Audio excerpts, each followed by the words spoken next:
welcome back to Beating a Dead Horse. As always, I am your host, Sean McKinda. And I'm your host, Jackson Keller. We haven't had a really long, drawn-out one like that for a while. You know, I try to do whatever my heart desires. And yesterday, when we attempted our failed recording, I tried to do like a thing with the Jaws music, and it was just horrible. So let's go with an old classic today. I'm kind of disappointed you didn't double down on it, honestly. Like, if it's a bit, you must commit. If it's a and bit, you looked at that and commit. went, no, I'm not committing to that bit. You know, no one can say I'm not a man of honor, though, because nobody would have known if I hadn't just mentioned it right now. I don't even think you would have remembered. Oh, no, I did. I've been thinking about it all day because I was expecting you to do it again. And yesterday, to explain what happened, one of us had mic troubles yesterday. It was me. I was trying not to point fingers. I was trying to be... Put me up on the cross, brother. Crucify me. Okay, well...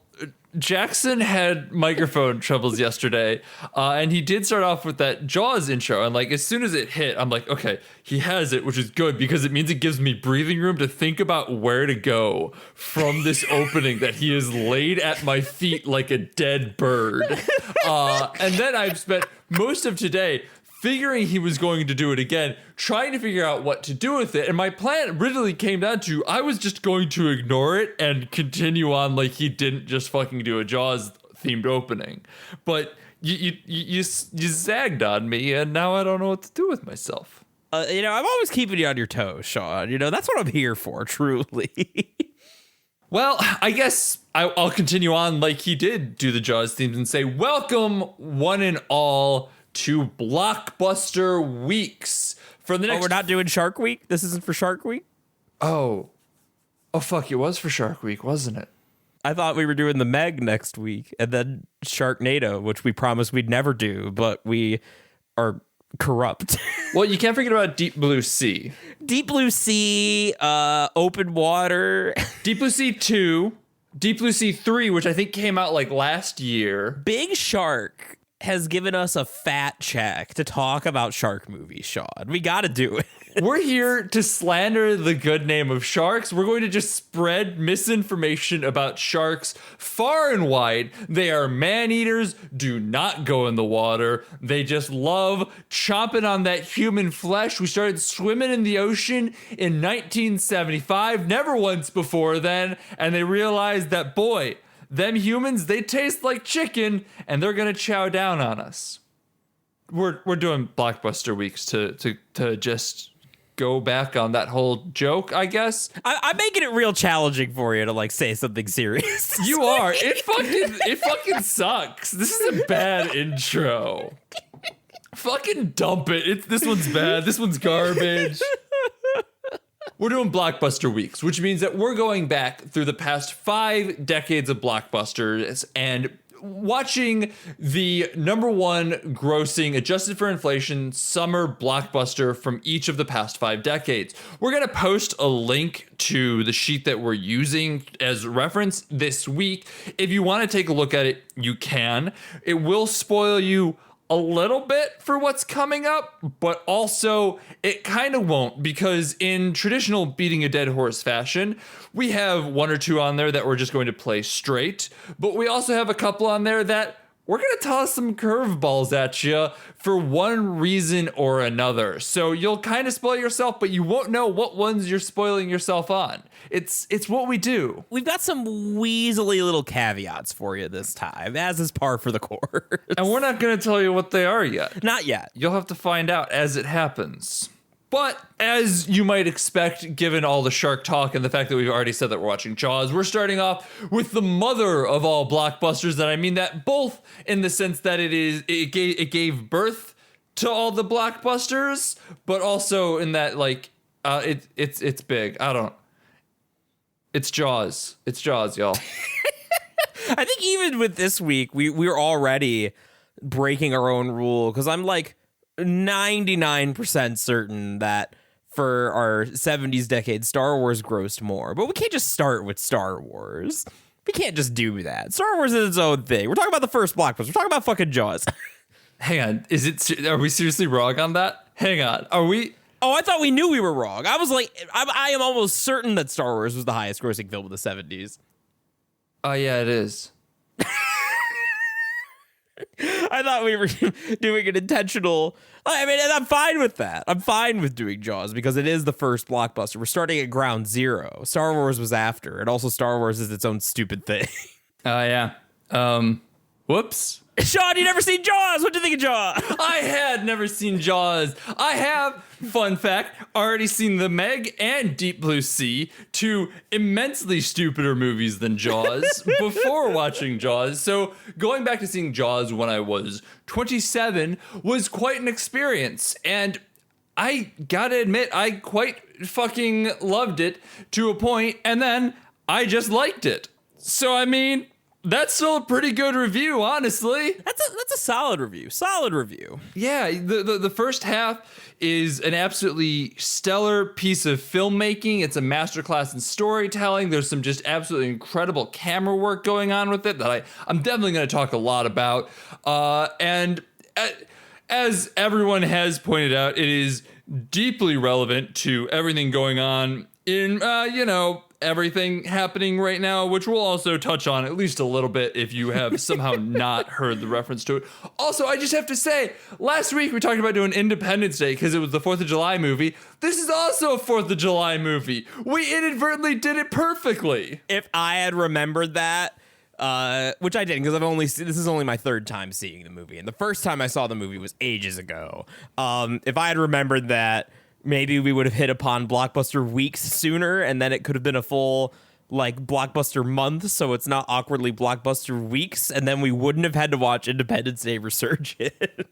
God, I envy, the parallel universe where you did remember that, and we didn't have to watch Independence Day Resurgence because, oh boy. On the plus side, though, I've already forgotten most of that movie, so... I have too, which is a testament to how anti-art it is. Yeah, it's been, 7 days since we talked about it? It's not a good movie, y'all. But Jaws is. Jackson, you said this is your third time watching it. Tell us a little bit about your third viewing. Yeah, third time at least. So the first time I saw Jaws was actually, and we did this on purpose... we got it from a Blockbuster or a family video when we were on vacation at my grandfather's house in Alabama. Now, we went to vacation in Alabama not because we hated ourselves, but because Papa lived 5 miles from the coast and all the touristy stuff. 5-10 miles, give or take. So it was actually a vacation spot. And one day, I don't think it was the first time we ever went down there, but one time...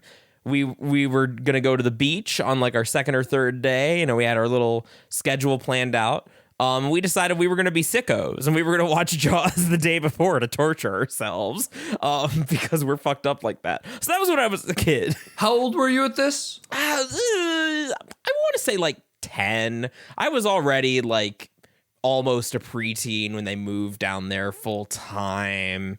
I would have been. I must have been a little bit older because I was a real weenie when I was a little kid, as we've established. That's what I was gonna say. Is that age, knowing that we had a similar trajectory growing up as far as weeniedom.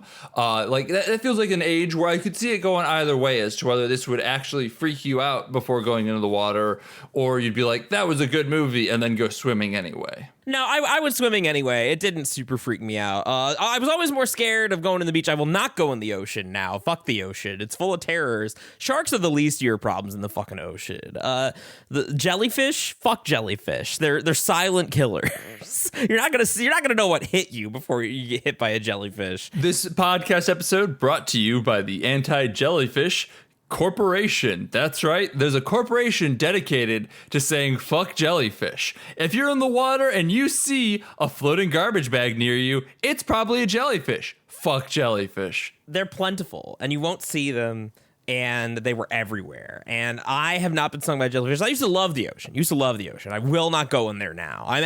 This is the one area in my life where I've become more of a weenie over time. Because I used to just be at the beach. It used to be my favorite thing. Now I hate it. Now I can't stand it. Fuck the beach. I'm actually with you on that one. Just further proof that this podcast is one person talking really fast back and forth at each other, at themselves.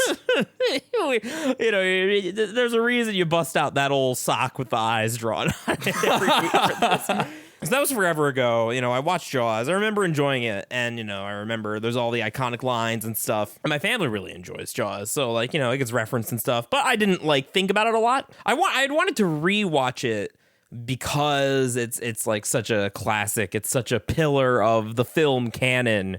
And I got my opportunity when my mom and I went to the theater during coronavirus because she worked food service. So in for a penny, in for a pound, basically. It was actually safer being in the theater because nobody wanted to go to the fucking theater. She was serving food every day. So all that's to say, we decided to be the people who went in the water knowing there was a shark. And we went to go see Jaws at the theater because they didn't have any movies playing. And we had the sunk cost fallacy of the Regal Infinite Pass. And goddamn, we were going to get our money's worth.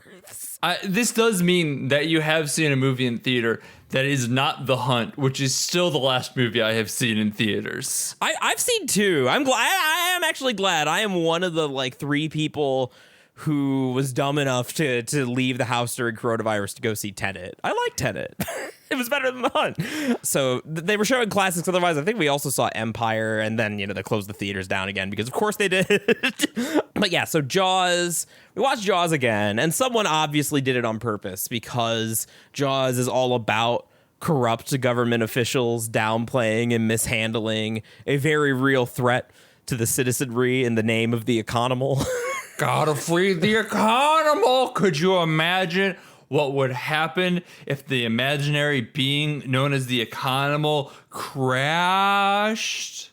If it's a bit, you must commit. You either let everyone die for the economical, or you do the sensible thing and you close and say fuck the economical, and then the economical can come back. We did neither. We did a half measure. So now we don't have an economical and a lot of dead people. Great. America, baby. Let's go. We're the best at being the worst. So anyway, this is a podcast about Jaws, and we keep completely going off the rails from Jaws. That was thematically relevant to Jaws, at least, because whoever decided the lineup of classics knew exactly what they were doing when they put that one on the big screen again.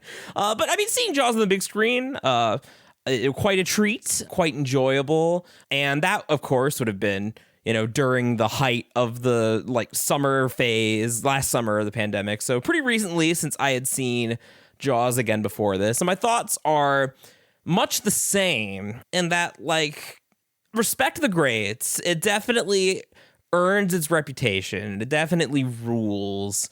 However, I'm not gonna say it's GOAT Spielberg. It's a great movie. For Spielberg's second feature film, it's insane. It's revolutionary for a reason, but also something that I think Sean is going to get into a lot later. I always my reaction when I watched this movie both times recently was I sat down and was just really gripped for the first hour.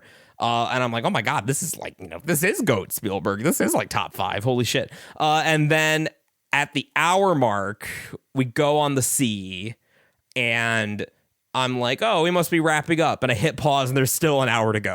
This is a long fucking movie despite only being 2 hours long. 2 hours is still a decent length for a movie, don't get me wrong, but that first half feels like it flies by. And I think part of that just boils down to the fact that in a traditional 3-act structure, you feel like once you hit the water, there's only going to be 15-30 minutes left. That final section should only be about a third of the movie. Yeah.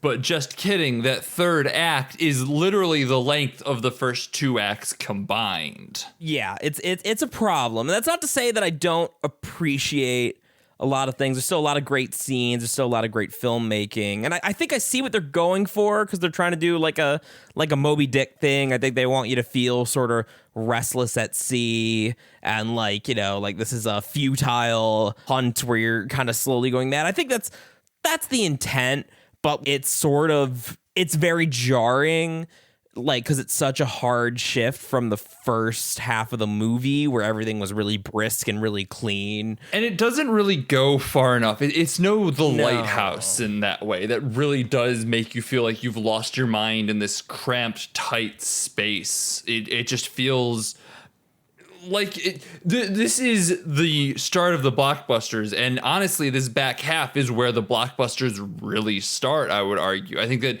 the argument that Jaws is the first blockbuster works on many levels, mostly in that it does feel like it goes from a more, I mean, I don't want to sit here and just diss blockbusters, but like the first half feels like a serious movie, and then the back half feels way more blockbustery.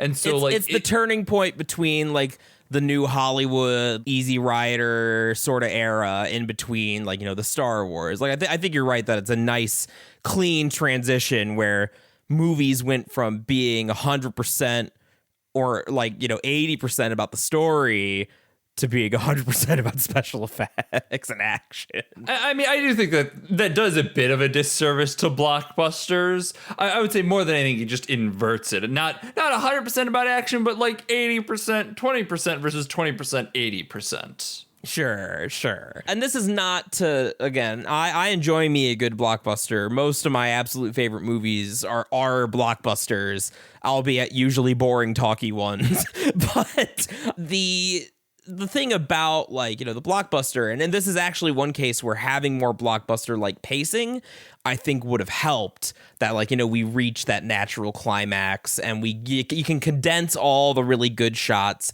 and important scenes. Because the other thing is, I mean, maybe we should save this for spoilers. I mean, who cares about spoilers? Everyone, it's a fucking shark movie. Everyone knows what Jaws is. I mean, I would still hold it just a bit because, like, honestly, there was still a lot to Jaws that I didn't know going into it. Sure. Okay. Fair enough. Despite it being the first blockbuster and everything, having not seen it, there was still a lot that surprised me. And even scenes that I had recognized from, you know, parodies, spoofs, or even just seeing out in the wild, given additional context by the film around it, really elevated it in some ways. As the newcomer, that is fair enough. I will defer to you on this matter. For now, all I'll say is that even though I think the fact that the back half could use some tightening up is more of a credence to like the benefits of doing something more blockbustery, because I mean, if you want to go real art film where it's like an hour, then you would have needed like 2 hours of The Lighthouse, like Descend into Madness. But, you know, speaking of half measures, here we are again. Mm-hmm.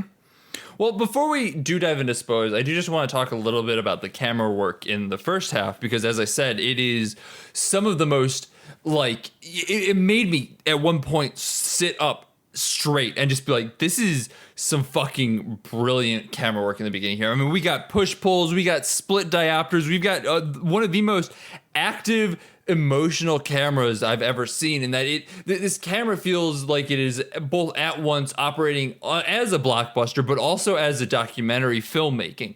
Like, there are scenes where the camera moves with the crowd and you feel like you're a part of the crowd watching this unfold in front of your eyes. There are parts where the camera is very much taking the role of our main character. There are parts where it just looks fucking good. Like the early scene where they're getting all forced out of the building and the camera moves back with this crowd. It just feels like you're a part of it, watching it happen, unfolding. And then you get the scene where he's got the gentleman who pops up in his face as he's trying to watch the ocean. And like, that's a split diopter. And I mean, I just like split diopters a lot because they're fairly uncommon. And if you're unfamiliar with what that means, a regular shot where you're trying to see both the foreground and the background, you're only going to really have one in focus. So like, if you're just shooting somebody in the foreground, the background's going to be a little bit out of focus, and vice versa. There are reasons to do both. Focus is a very important part of any shot construction.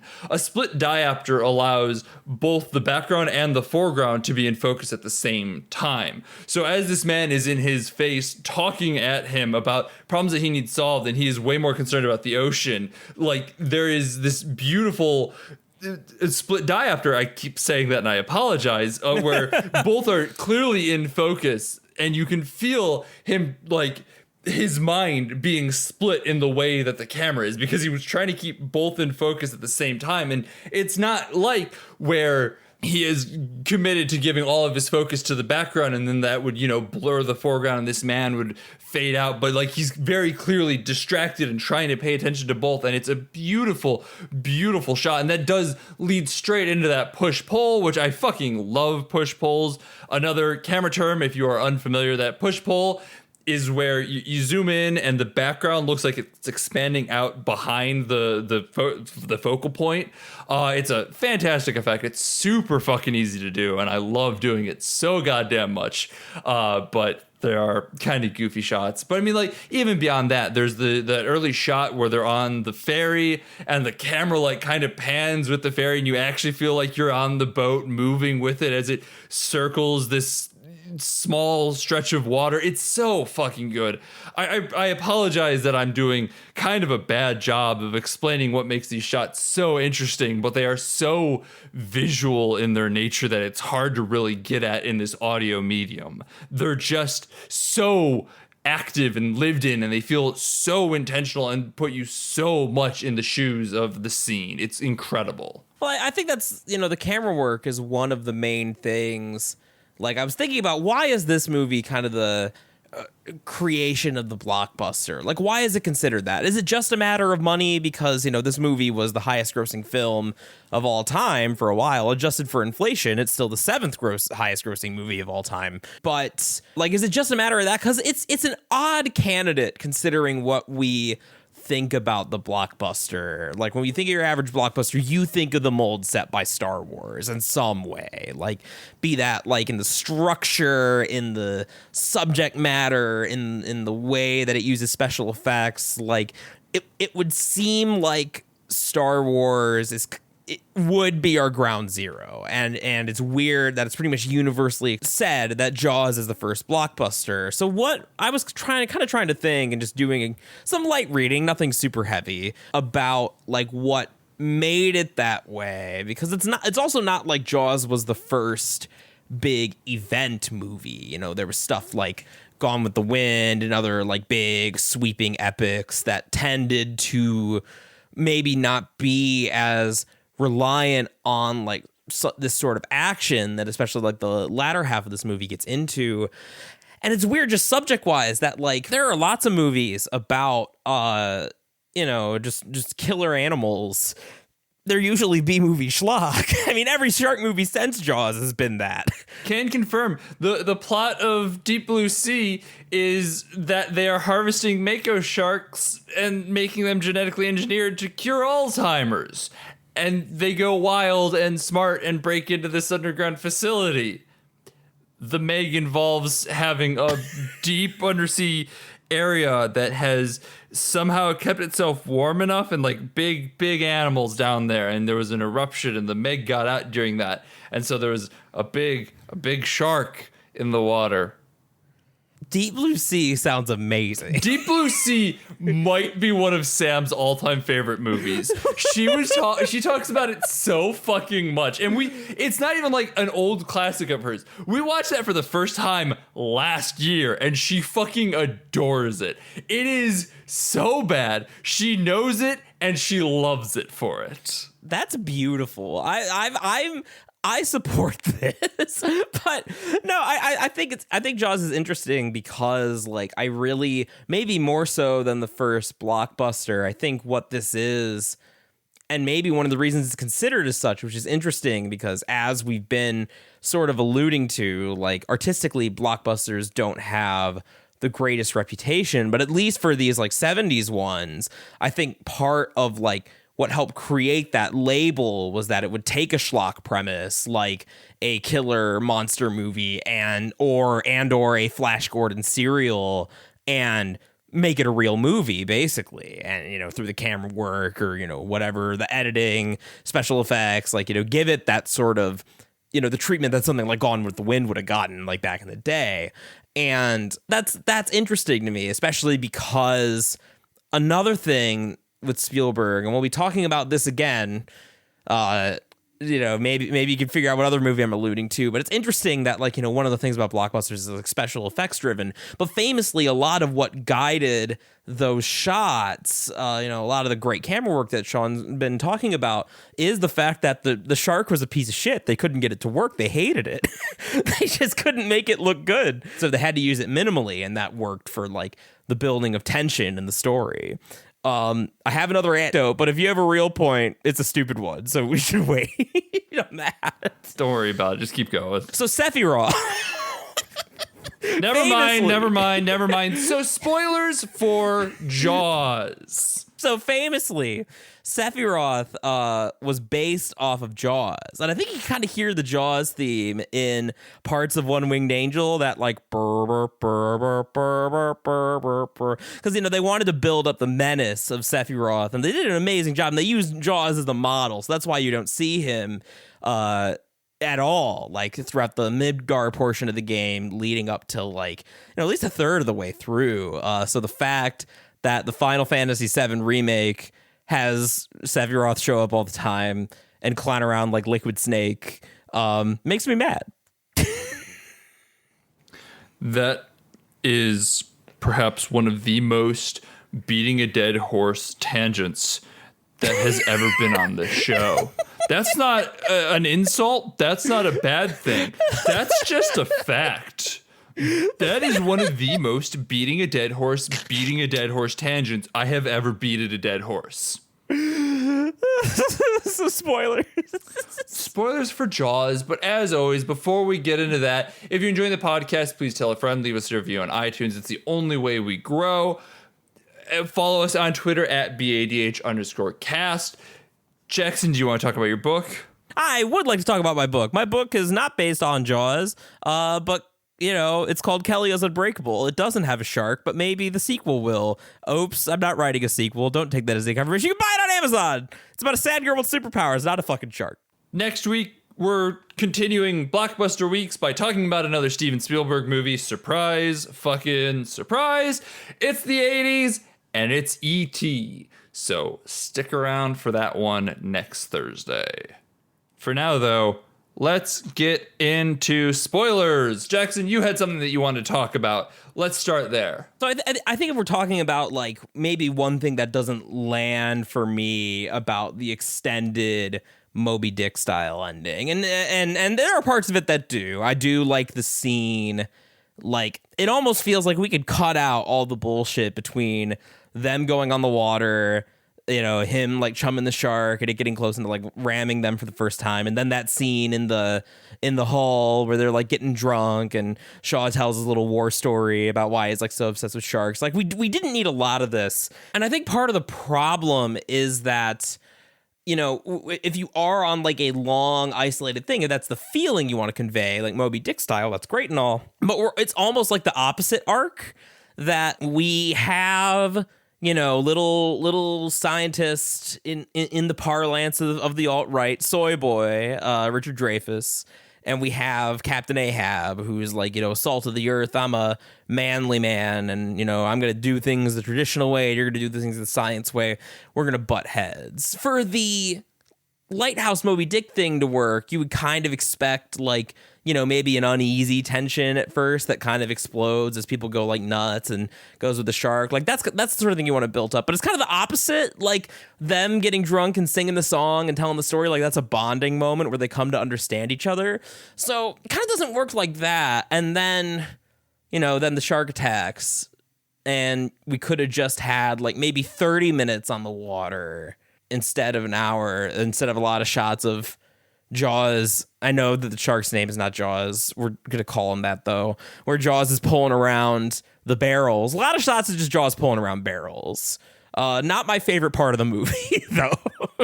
See, honestly, I would argue almost the inverse, I think, of what you're saying here, is that I kind of like the shots of Jaws pulling around the barrels, but I did not care. Hooper is the only name I can remember from this fucking movie, and I don't know why. That's Richard Dreyfuss's character. That's the scientist. His name is Hooper.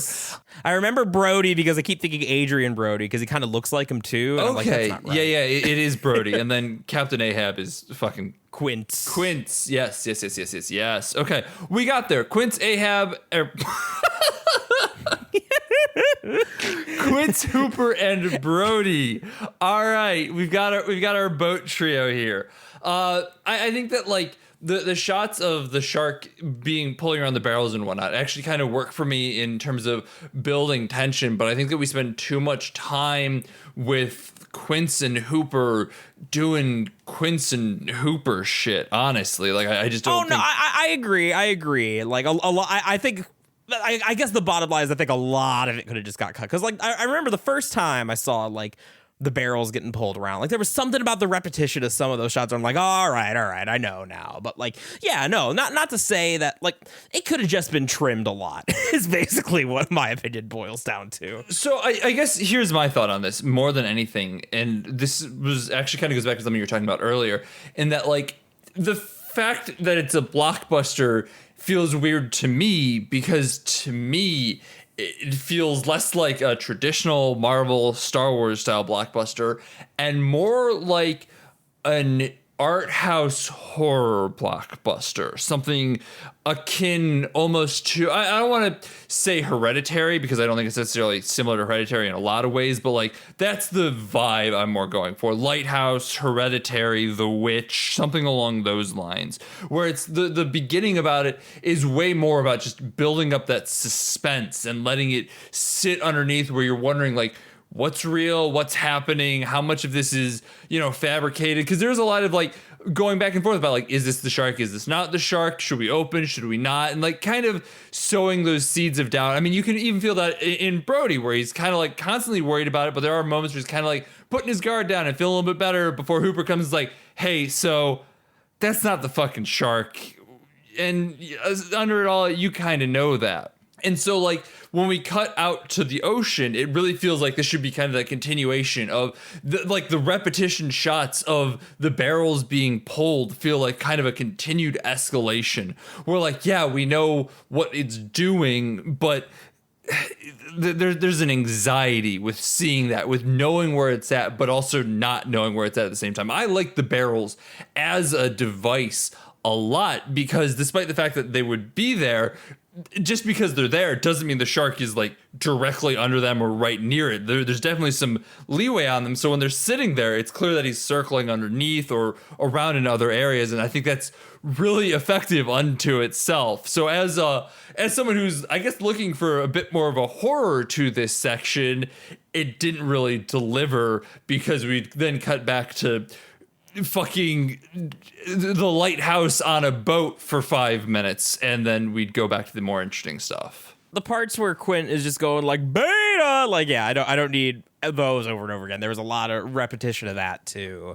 Yeah, no, I don't disagree about the barrels as like a device for building tension. I maybe have a different take on the first part of the movie because I think structurally, even though it's not like a blockbuster in the way that we think of, like, the Star Wars special effects, like action heavy. If we think of like the shark kills as like your action set piece, structurally this is pretty close to that sort of formula, except instead of like a fight with stormtroopers or like a gun battle, we have a kid shooting up a geyser of blood, from the water, which is still very interesting and like new Hollywood. And I think that's that sort of transition point is what makes this movie still really great, really interesting. For sure. But I mean, I think that there's still parts of that. I'm not here to discount what you're saying here. I just think that, like, obviously, we put our own experiences onto film. And, like, for me, I'm more interested in the horror side of things. You like Blockbusters a bit more, or at least, like, the older style Blockbusters. Obviously, you have some opinions about newer Blockbusters. I don't think I've liked a Blockbuster since, like, 2013. Yeah, exactly. But like more what I'm like, I think that pattern of highs and lows is something that can be put on pretty much anything. I mean, that's just how storytelling and writing works. Like I think that you can say like, okay, there are parallels between Midsummer and Star Wars if we kind of like took the highs and lows and plotted out the peaks and valleys throughout it. Like I think that's just kind of how these things flow in some ways. And I mean, obviously each story has its own bits and bobs to it, but I would say that like something like Hereditary, like with that sort of pacing, or The Lighthouse.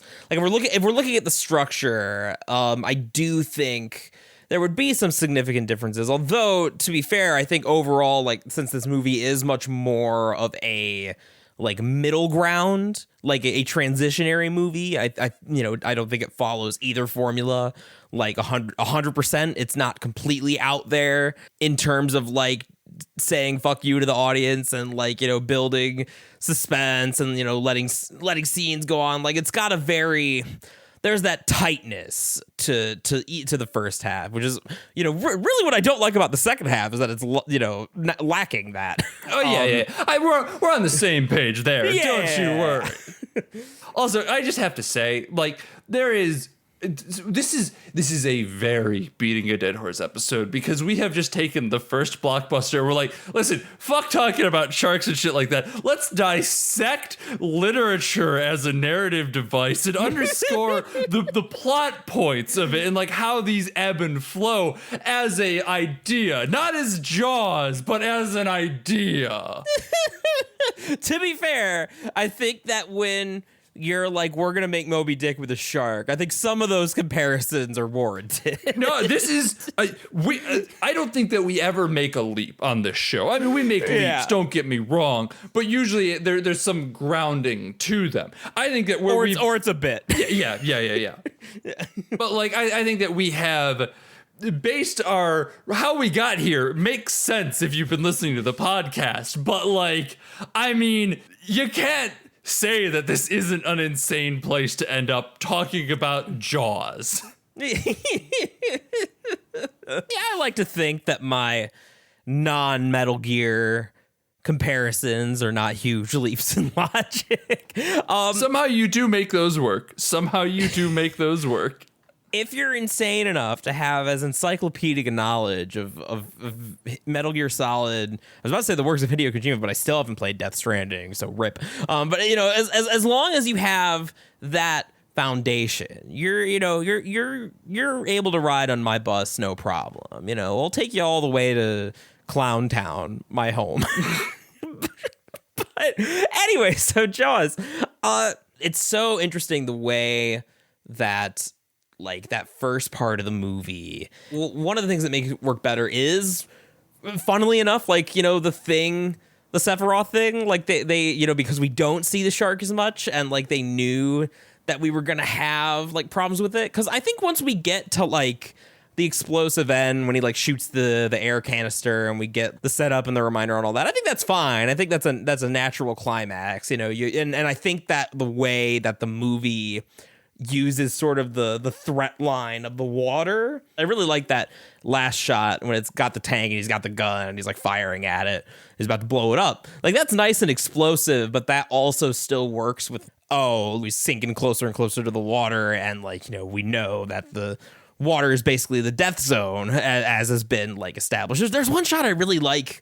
They might do it more than once. It's earlier on in the movie where it's one of those like camera POV shots where we're gonna start like sinking down to do the threatening like John Williams music thing, but it bobs back up and like hangs in that liminal space, that like separation between like above the water and below. Like, the movie's really good about doing stuff like that, and I think that even in this super actiony finale, it plays with that floor is lava thing really well. But then there are other times, where the shark shows up and he's like, hello, and then Quint's like, Hooper, stop being such a beta, and then that happens for another hour. That said, I do have to give credit to the first time we really see the shark, with Brody chumming the water behind him, and it pops up and basically does go, hello, is fucking iconic for a goddamn reason. Yes. It is absolutely so fucking good. Holy goddamn shit. I was not, like, I'd seen that still before, like, particularly the him chumming the water. I don't think I'd ever seen it with the shark before, but I must have. Either way, I hadn't seen the full context of the scene before, and fucking Brody, the actor who plays him, just acts the goddamn hell out of that scene. The stiff walk into the cabin, just being like, "You're gonna need a bigger boat, man. I don't fucking know what to tell you. Just saw the fucking shark. Gonna need a fucking bigger boat." Like, obviously, he just says you're gonna need a bigger boat, but you can feel that in everything he does. It's just like, this is like paralyzed shock that's almost played for levity, and just, okay, this is life now. Adult life is so fucking weird. I guess this might as well happen type of shit. It is so goddamn good. I loved it so fucking much. And it is, in my opinion, by far the highlight of that whole section, the back half of the movie. I think that blowing up the shark is fine and fun, but I mean, that is really the blow that signals the oncoming onslaught of blockbuster movies. That is the first big explosion, and thus the explosion genre of blockbusters was born. Jaws walked so Transformers 4 could run. I mean, strictly speaking, you're right. I hate that you're right. Strictly speaking, you're right.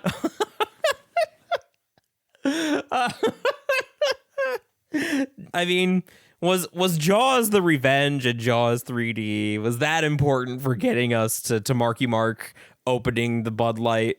Was that an important step? I don't know. I've never seen either, but I have to imagine. And why would you? It's funny. It's funny with Jaws that this is considered like the first blockbuster, but when I imagine its sequels, I imagine like Sharknado? I imagine like Sharknado, or like more specifically like a Friday the 13th, like slasher trash sort of thing. Very weird. Also very weird that nobody, I mean, you know, we were talking about this in the pre-discussion before. Like, obviously people have tried to make more Jaws. It was called The Meg. It was called Deep Blue Sea. It was called every fucking shark movie. But like, I'm surprised they haven't tried to cash in on that name since the 80s. That like, they haven't just straight up made a Jaws reboot, or like, you know, have grandchild Brody or whatever. I wonder if there's like some legal issue around that, because that is definitely kind of surprising. Or maybe Jaws 3D just did so bad they're like, oh, I don't fucking do that series anymore. Well, Jaws 4, Michael, I was doing a little bit of reading. Jaws 4 was apparently so bad it stalled Michael Caine's career for a while. He was yeah, he was. Yeah, he took the role only to get a free vacation to the Bahamas and kind of paid for it a little bit. Yeah. You know, obviously he bounced back, but... Should we talk a little bit about its correlation to the real world for like a couple minutes? As I said, everyone probably has seen this already. It was really big, especially last year around the summer, but like, it's probably worth mentioning, right? It's worth mentioning. I mean, I just want to get my daily dose of Shin Godzilla hate. That if you're looking for a movie about negligence and government incompetence in the face of disaster, this is a much better movie than Shin Godzilla, because the moral of the story isn't fascism. So, continue, Sean. If you're unfamiliar with what we're talking about, the idea of the first half Jaws is very much about Police Chief Brody railing against this mayor who's basically saying that we must keep the beaches open, because if we don't, the economy will fall. We must either feed the shark or feed the economy. You gotta do both, because we gotta keep the beaches open, because if we don't, then things are gonna go bad. And basically the end result is either we close the beaches for a week, fix the shark problem, and then reopen later, and everything's fine. We just miss a week worth of revenue, or we keep them open and then suffer in the long run. That feels familiar in some ways now, doesn't it? Like, if we had known that some sort of big disease was happening, if we had just all gone into actual lockdown for a couple months and like waited this whole thing out, we might have been okay sooner, right? That's weird. I don't know. It's almost like this movie was saying something about our desire for money over safety, but that can't be right. No one would do that. Ha ha, he says, taking a big swig. You know, this is a movie I'd call tragically timeless. We keep doing this. That whole dynamic is one of the things that makes the first part of the movie so great, and one of the things that God bless Spielberg for trimming the fat, because this is based on a novel by Peter Benchley, who also co-wrote the screenplay. Yep. So I guess I should give him some credit too. We had the book in my house. I never read it. My sister did, apparently. But in the book, there was a whole subplot about the mafia strong-arming the mayor and Brody's wife's affair with Hooper. I heard that Sam was doing some reading, and apparently Brody's wife is getting it on with Hooper, which, to be fair, I kind of get it. He's not an unattractive guy. Richard Dreyfuss, I mean, you had mentioned sort of the performances. I think the performances in general, the characters that need to be a little more over the top, like the mayor, he kind of looks and acts like kind of a huckster. Suits, though. I'm sorry. His suits. His suits are so good in just the way that he talks, but it's clear and it's kind of funny, but it's not so over the top that it's distracting. So I mean, and Richard Dreyfuss is great as definitely a serious professional, but also kind of a younger hippy dippy 70s guy. Real great stuff. He's also dressed like he could have stepped out of today, honestly. Well, that's because the 70s are back in every way. At least the hair isn't. That's the one thing I noticed. The 70s hair, where it's really long and flowing and everything, especially on men, that's not really as big right now. But no, I feel like late 2000s, early 2010s, that was more the long hair thing. Yeah, we don't have that as much anymore. But he never goes out of style. That style, just that kind of casual, kind of pseudo Willem Dafoe knit cap sweater vibe, always looks good, always in style, relevant today. Knock it out of the park, y'all.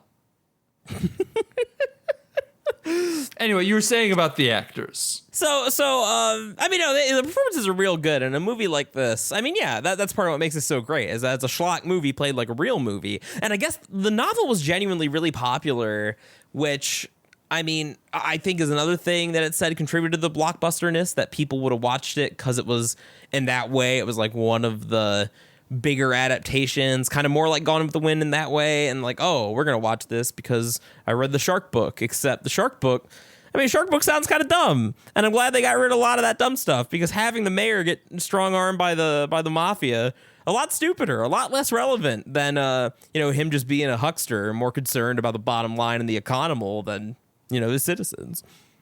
Mayor McCheese. That's what? That's not his name. As you were talking, I had this joke. That is most certainly not his name. Well, what? I had this joke where I wanted to call him Mayor McCheese, but I couldn't find a way to fit it in because he kind of was a cheesy actor. So Mayor McCheese, and I wanted to get that in there, but I couldn't. So Mayor McCheese. Is this what it feels like to have me as a co-host? Is this what it is? I think it is. I'm horrified. Yeah. Sean, you've been doing this for 4 years. I have, yes. On the topic of actors, though, really quick, I do just have to say that all the actors did a great job, but I would appreciate it if Quint's Captain Ahab could enunciate a little bit so that it didn't feel like I'd have to put on subtitles to understand what was going on through the back half of that movie. Like the crime boss in Chappie. I didn't have that big of a problem understanding him, but I've also seen the movie 3 times. And I think part of that does help that you've seen it in theaters at least once, because I think that surround sound kind of helps put some of the other noise away so you can hear what he's fucking saying. But when you have 2 front-facing speakers and it just kind of becomes this blur of and the sea, she's got a shark, and the shark should my millionth dollar.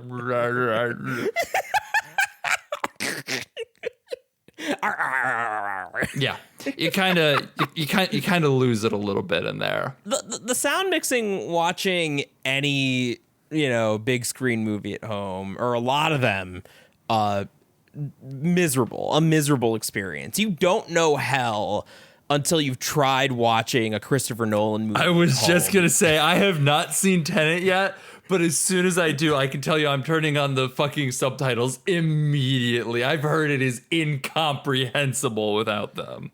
The alternative, I remember watching The fucking Dark Knight on vacation one time and just, I'll turn the volume, because what it is that you turn the volume up for the dialogue scenes, and then the big Hans Zimmer music comes in and it knocks your fucking house down. You have to turn it back down. Christopher Nolan's the worst about it, but many movies were very obviously not mixed for home televisions. I'm real stupid and stubborn, and that like once I get a volume where I feel like I've hit a good happy medium, I will not adjust it. So because I'm like, okay, the director must have known how they wanted their audio mixed, right? I mean, there's no way that they release something that you will be hearing them talk like this and then suddenly blah!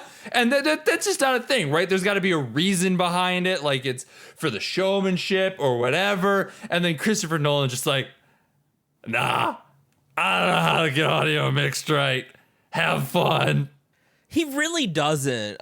This is the same man who allowed the audio mixing on Bane to happen. He just turned it up, and it sounds like Birdemic every time Bane talks. Hey! Oh, we need to do that movie on the show before I go. I haven't watched it since it came out in theaters, but I feel like I remember every second because I hated it so much. It's probably I thought you meant quaint. Birdemic. I thought you meant Birdemic for a second there. I mean, we could, but there's too many people memeing on Birdemic. It's old hat. Listen, you just gotta watch Birdemic for yourself. I was gonna say, our recommendation right here. If you haven't seen Birdemic, go watch it. You'll have a great fucking time. We're not gonna talk about it. Everyone's talked about Birdemic. I do want to talk about The Dark Knight Rises, though. I feel like I've been thinking about, before I go to Japan, if I have any last Phantom Pains, that's one of them. Why did it sound like you were about to last Phantom Pains? Like you got scared of it all of a sudden. Because I feel like I'm a little gassy and I had to suppress a burp. Oh, I could have edited that out before that, but I like the way you went la. Like something spooked you for a second there. Like Christopher Nolan popped up and went, Bane. Maybe I was thinking about, shuffling my mortal coil when I said last. Like, I was thinking, oh, this is something, a Phantom Pain I got to do before I die. Like maybe my brain went there on like a subconscious primal level. Your spirit left your body for a second. You had to like suck it back in really quick. That was terrible audio. Oh my God. I'm so sorry. I've been Sean McKinda. Find me on Twitter at Sean_McKinda. And don't fuck with this asshole. He just made that terrible noise and you had to hear it. You had to hear it with your ear holes. I had to give him the good suck, Sean. No. I'm gonna do your outro for you if you don't do it. I'm gonna fucking... I've been Jackson Keller. If you want more of the good suck, follow me on Twitter at Jackson J. Keller. It's really weird that there's just no audio on the other channel right now. Like it's just totally cut out over right there. Now. There's I wrote nothing a book. It's happening. Great. My book is better than The Dark Knight Rises. It's called Kelly is Unbreakable. And you can buy it on Amazon. You can buy it right now. We're not talking about Indiana Jones. I don't know why I'm humming Indiana Jones. You spoiled it. I don't think Indiana Jones is on any of the summer blockbuster lists, actually. It might be like a holiday release. I don't know. I don't know when Indiana Jones came out at all. I thought I saw one of them. Raiders of the Lost Ark is on there. Well, that settles that. Guess we're not doing that one, though. Oh, I mean, it's 1981. It got blown the fuck out next year by E.T., so no spoilers there. I guess that's true. We did already say we were doing E.T. The only Indiana Jones that could possibly be left as far as, since we're doing one per decade would be... Well, it'd be Crystal Skull. Well, obviously, Crystal Skull is the best movie of the 2000s. Come on. Apparently, though, the 4K re-release that just came out not too long ago apparently did a lot to make it actually look like an Indiana Jones movie, and that helped a lot. Like, they did, color correction to it or something. Yeah. And it's supposed to actually help make it feel like an Indiana Jones movie, which is interesting. Well, that's something. Still Shia LaBeouf in it, though. Follow the podcast at BADH_cast. We've got a Patreon, patreon.com/BADH_cast. It's live again. Go support it. Go give us money and we'll give you bonus episodes. We have a shit ton of bonus episodes on there already that you should absolutely go check out, give a listen to. We've gotten some great suggestions that will be coming out within the coming months. You should absolutely take a listen to. Jackson, do you remember who our $10 patrons are? Unless they changed, I think they are Julia, Travis, Pat, my mom, and Aunt Summer, my Aunt Summer. I think that's that. I believe that has not changed. So yes, those are our $10 patrons. Thank you guys so much. You're wonderful people, and we appreciate you in every way, shape, and form. We also appreciate loads of high reviews of our theme song is Suicide. Undertake, all the high acting, low expectations. They're all band. You should go check them out wherever you can. Buy the music, stream their music, support them, whatever. Bandcamp, Spotify, all that good shit. Also, the Thanks 25 Years Later site.com. There's a little button in the corner that you should absolutely click on. But before you do, read some of the fantastic writing that people are doing on that website. Really talented people, really talented writing. Definitely check it out. Next week, E.T. the Extraterrestrial. We're gonna phone this one in. Bye.